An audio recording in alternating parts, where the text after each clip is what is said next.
Rồi hôm nay mình lên cho anh em con mái Peru Mỹ nha anh em ơi. Con này hiện tại nó là 2 kg lưu ba hơi yếu nha, có bầu diều lớn. Con này đang đẻ lý so.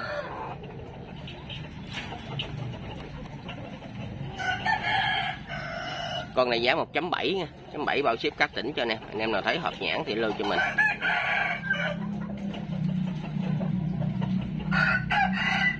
Cán cắn vuông nha.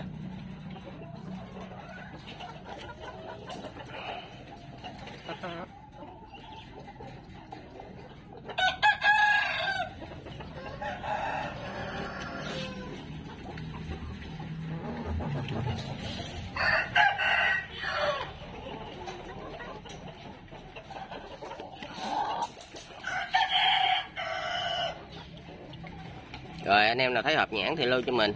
Cán cắn vuông.